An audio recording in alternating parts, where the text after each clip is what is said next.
दोस्तों, पाकिस्तान ने अपने इतिहास की किताबों में गांधी जी को जो जगह दी है वो सिर्फ हिंदुओं के नेताओं के तौर पर और हिंदुत्व में गहरी आस्था रखने वाला वो हिंदू जो सिर्फ हिंदुओं का ही समर्थक हो और साथ ही बंटवारे के लिए भी पूरी तरह से जिम्मेदार। और यही नहीं, इन सब किताबों में इससे भी ज्यादा नफरत देखने को मिलती है कि एक ऐसा देश जहां मुसलमानों को अछूत समझा जाता और जहां अंग्रेजों की गुलामी खत्म होने के बाद मुसलमानों को हिंदुओं का गुलाम बनना पड़ता और ये गुलामी मुसलमानों की सच्ची आज़ादी का विरोध होता।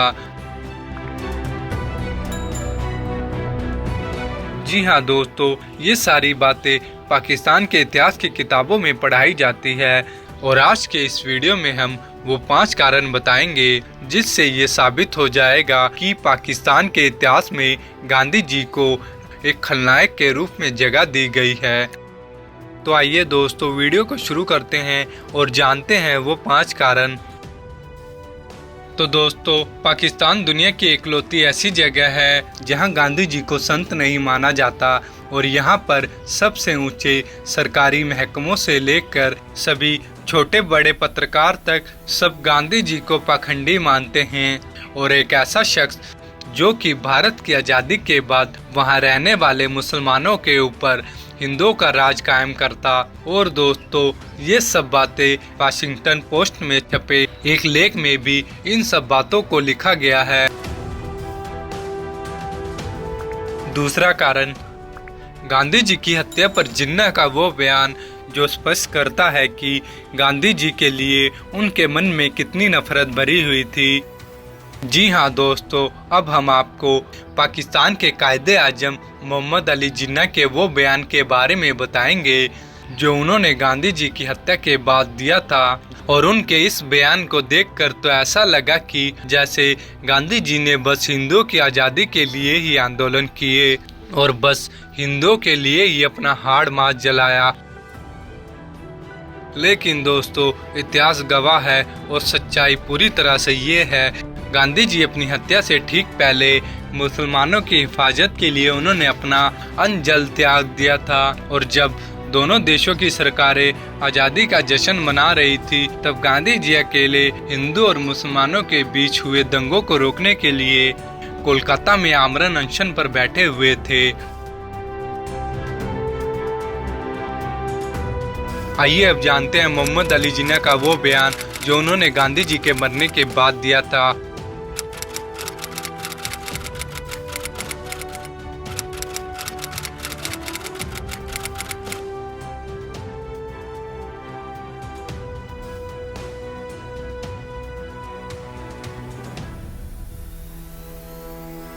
तीसरा कारण, जब पाकिस्तान ने गांधी जी की मूर्ति को तोड़ा था तो दोस्तों, साल 1931 में कराची में महात्मा गांधी की एक मूर्ति लगाई गई थी जो कि कांसे की बनी हुई थी जिसे इंडियन मर्चेंट्स एसोसिएशन ने बनवाया था।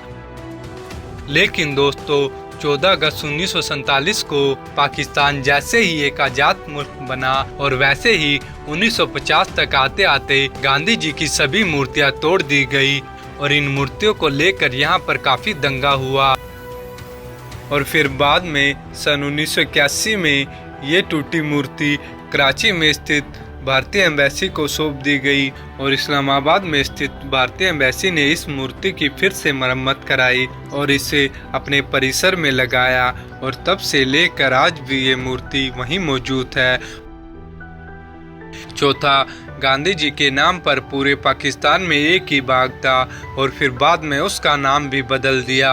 जी हाँ दोस्तों, पाकिस्तान के कराची शहर में एक बाग था, ठीक उसी जगह जहाँ 1799 में ईस्ट इंडिया कंपनी ने अपना पहला कारखाना खोला था।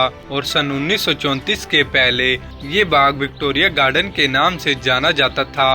लेकिन सन 1934 में गांधी जी जब कराची गए तो इस विक्टोरिया गार्डन में उनका भव्य स्वागत हुआ और तब उनके प्रति सम्मान दिखाते हुए इस जगह का नाम बदलकर महात्मा गांधी गार्डन रख दिया। दोस्तों, ये बात बहुत ही कम लोग जानते होंगे। सबसे पहले पाकिस्तान में बंटवारे के बाद से ही जगह जगह और चीजों के नाम बदलने की प्रक्रिया शुरू हुई थी और देखा जाए तो भारत में ये शुरुआत अब हो रही है, लेकिन पाकिस्तान में ये बदलने की प्रक्रिया वाला रुख बंटवारे के बाद से ही शुरू हो गया था। और इसी कड़ी में गांधी बाग का नाम बदलकर कराची जूलॉजिकल गार्डन्स कर दिया गया।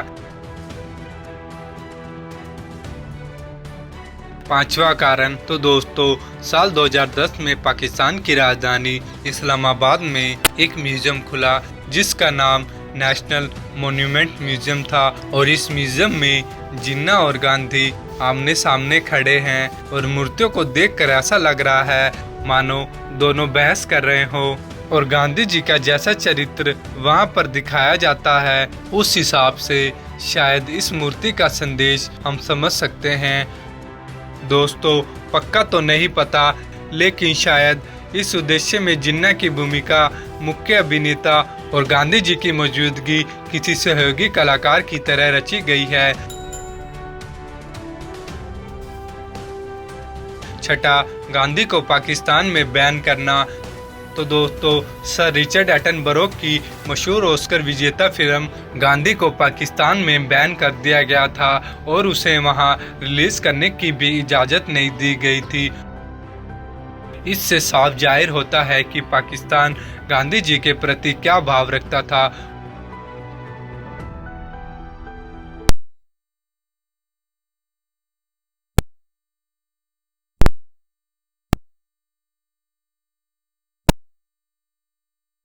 जय हिंद, जय भारत।